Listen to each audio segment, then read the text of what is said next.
Où est la vérité? Montre-moi la vérité. Ma main était sur la Bible, l'autre main était sur le Coran. Je l'ai pris, et j'ai lu ce livre.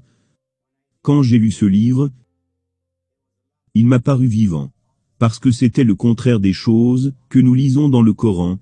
أشهد أن لا إله إلا الله وأشهد أن يسوع المسيح عند الله. Salutations mes chers frères et sœurs, je m'appelle Warikan. Je suis un ex-musulman d'Afghanistan. Je remercie les frères d'Amen TV, qui m'ont invité, pour que je partage mon témoignage, qui pourrait amener des changements de situation dans votre vie, pour que vous ne soyez plus confus comme je l'étais.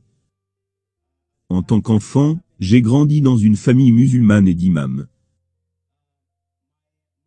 Ma mère était très intéressée de me mettre dans une madrasa, qui est l'école de religion. J'ai commencé à lire le Coran à l'âge de 5 ans, et commencé la mémorisation quand j'étais adolescent. Lecture les jours, aller à la mosquée, où un imam nous enseignait. C'était très difficile pour moi de comprendre pourquoi c'était par la force. Tout était par la force. Parfois l'imam nous battait, parce que nous ne faisions pas bien la purification avec l'eau, de manière appropriée. Qui était d'aller à la montagne de glace, où nous devions briser la glace, et obtenir de l'eau de la glace pour la purification, avant de venir à la mosquée. Mais c'était l'objectif de ma mère, afin que je puisse devenir imam. Parce que tous mes proches sont des imams. J'ai grandi dans une famille d'imams, avec un historique d'imams. Cela ne me posait aucun problème. Courageusement en tant que musulman, je suis venu dans ce pays, vivant avec ma famille. En fidèle de l'islam, marié, j'ai 2 enfants. Et j'ai ma fille de 7 ans, et elle était très malade. À cette époque-là, cela m'a rapproché, de plus en plus, de la pratique de ma religion, en lisant beaucoup plus le Coran, le Saint-Coran, beaucoup plus de jeûnes, beaucoup plus de sacrifices. Et ma mère allait en Arabie Saoudite pour le Hajj. Chaque année. Elle y est allée 4 fois. Et la 5e fois de ce voyage, elle est décédée là-bas. Chaque fois qu'elle y allait, la première année et la seconde fois, alors que ma fille était malade, je demandais à ma mère de faire quelque chose, de prier pour ma fille. Et pour la maladie de ma fille, elle a rapporté beaucoup de matériel de guérison, avec des mots du Coran, des coupes, en argent pour boire de l'eau. Nous l'appelons dans notre langue Jamadoua. Mais cela n'a rien produit du tout, pour qu'elle s'améliore. Au contraire, elle a empiré.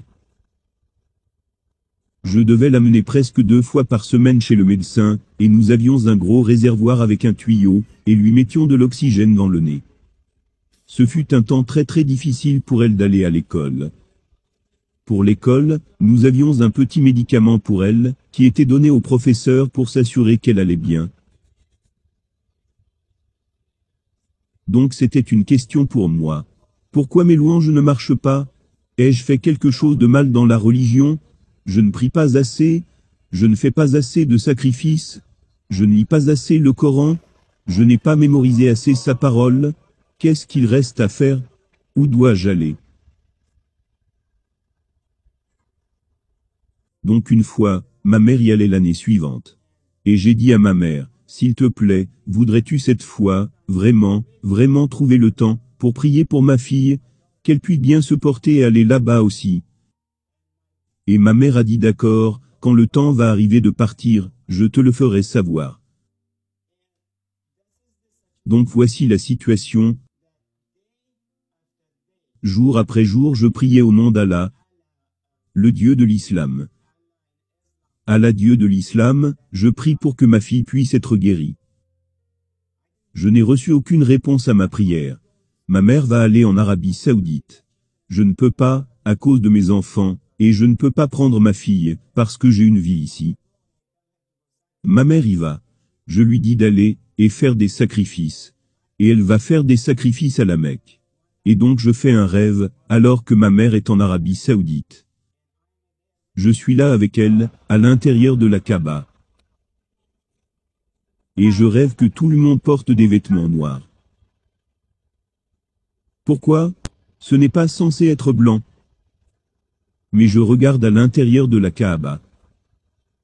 C'est une pierre ou une sorte de matériau avec des dessins dessus.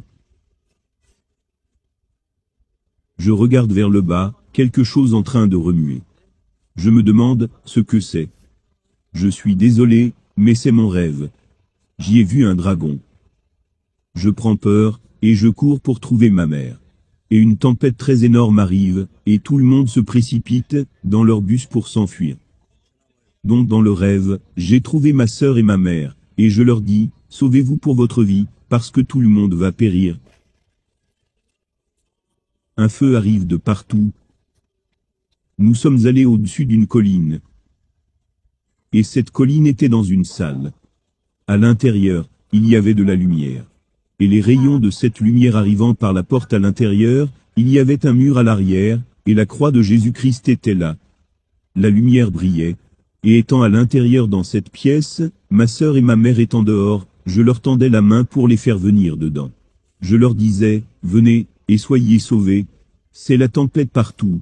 S'il vous plaît, venez à l'intérieur. Ma mère a refusé. Ce fut un très mauvais rêve pour moi.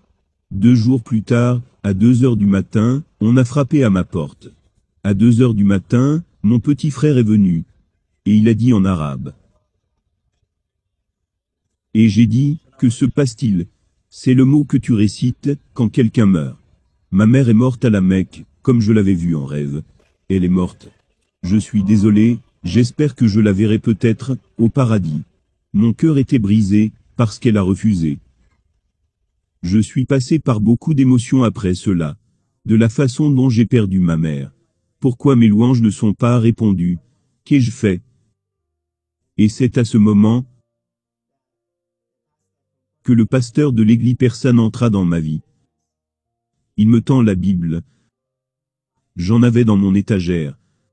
Je pensais à ma mère dans cette situation. Et quelque chose me dit d'aller chercher ce livre, et de le lire. Je l'ai pris, et j'ai lu ce livre.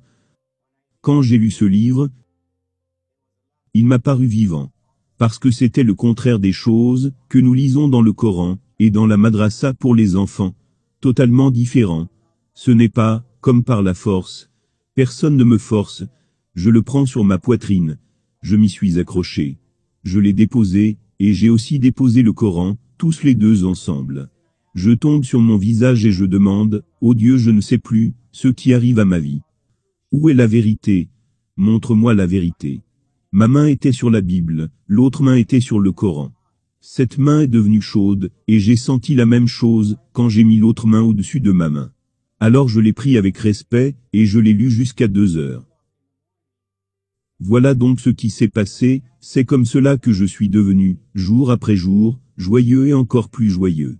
Ma fille a été guérie, et n'est plus tombée malade. Et j'ai commencé à aller à l'église. Maintenant, je suis libre au nom de Jésus.